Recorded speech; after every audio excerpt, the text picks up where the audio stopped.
Tuan-tuan yang dirahmati Allah sekalian, yang akan menyaksikan kiamat hanyalah orang kafir saja. Dan sesiapa yang menyaksikan kiamat pada satu hari nanti, wal'iyadhu billah, maka ketahuilah dia adalah penduduk kekal neraka Jahannam, wal'iyadhu billah. Walaupun namanya Muhammad, walaupun namanya Aisyah. Kaedah, bukan kaedah, saya ulang sekali lagi. Sesiapa yang menyaksikan kiamat pada satu hari nanti, ketahuilah maka dia adalah penduduk kekal neraka Jahannam yang takkan keluar sampai bila-bila. Ini kaedah.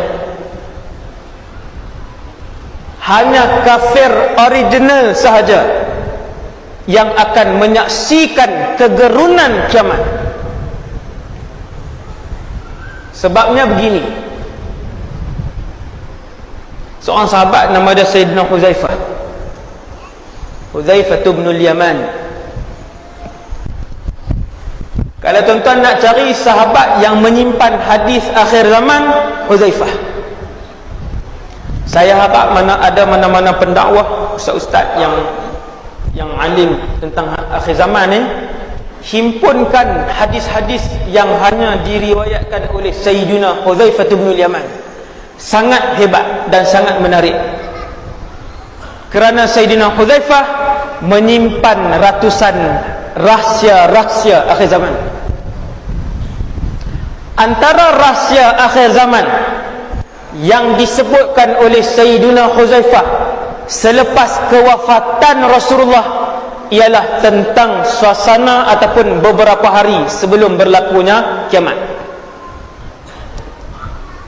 Tuan-tuan tahu hadis apa? Iaitu hadis yang maknanya, saya tak prepare hadis tu dengan perkataan dia tu.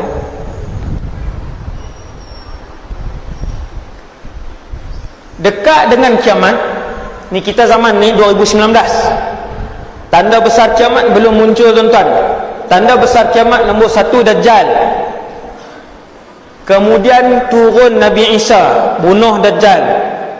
Kemudian Nabi Isa akan mentadbir bumi ni 40 tahun. Dia akan hidup selama 40 tahun.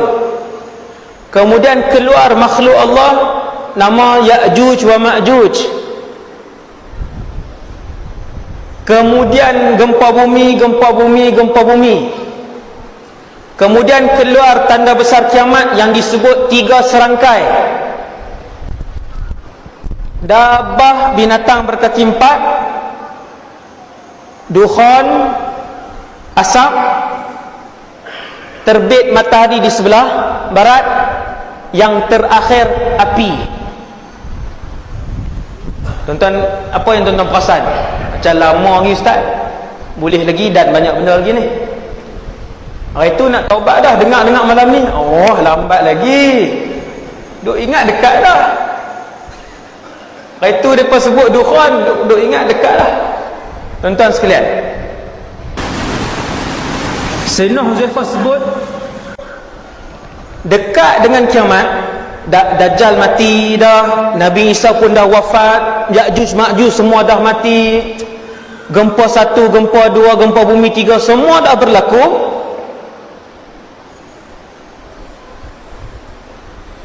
Keluar angin,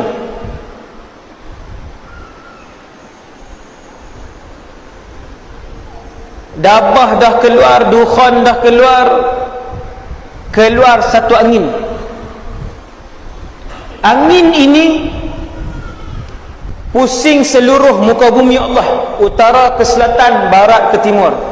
Apabila kena badan orang Islam, angin itu akan mematikan orang Islam, kerana sebentar lagi akan berlaku kiamat.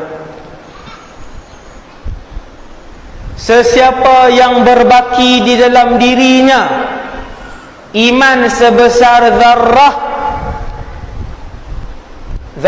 tuan-tuan, tak boleh dilihat dengan mata kasar. Zaman hari ni orang panggil atom ataupun proton. bukan saga hak bahasa sains tu. Zarrah 1000 pun tak boleh dilihat dengan mata ni. 1000 biji. Sesiapa yang berbaki iman di dalam dirinya walaupun sebesar zarrah, apabila disapa angin itu dia akan mati. Sikit je iman tu. Kata Sayyidina Huzaifah, ini rahsia ni yang Sayyidina Huzaifah sebut selepas kewafatan Rasulullah sallallahu alaihi wasallam.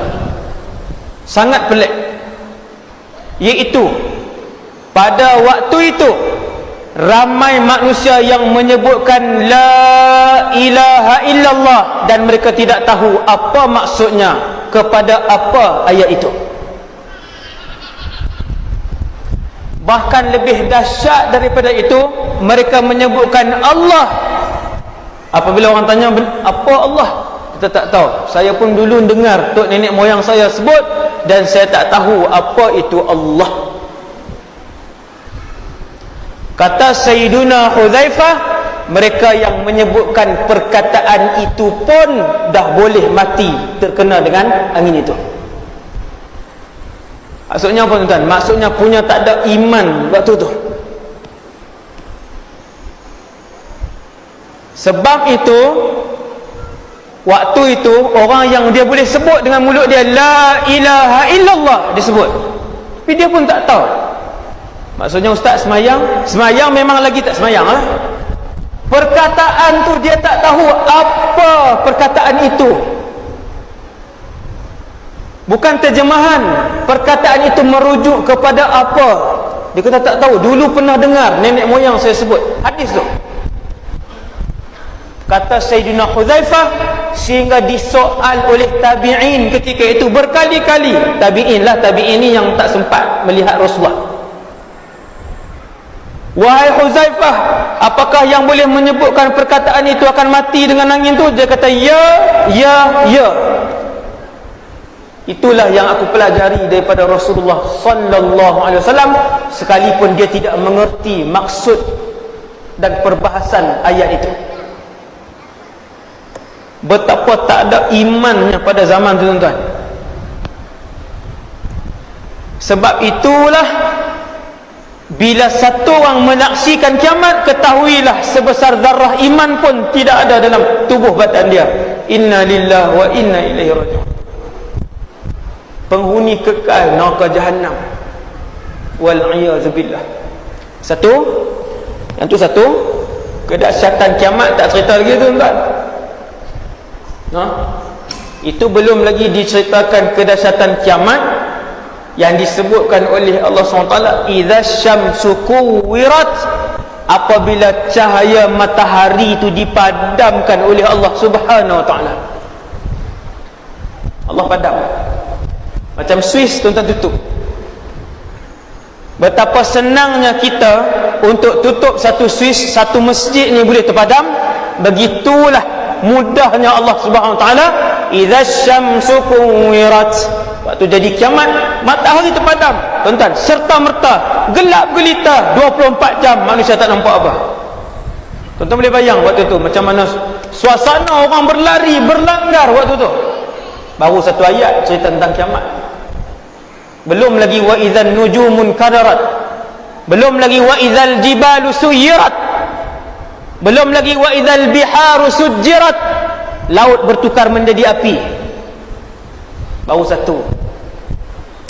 Itu suasana kiamat. Sebab tu yang menyaksikan kiamat, kalau mengandung, keluar anak itu tanpa dia sedar. Tengok kiamat dalam perut ada bayi, keluar turun bayi itu. Bukan bayi itu nak tengok kiamat.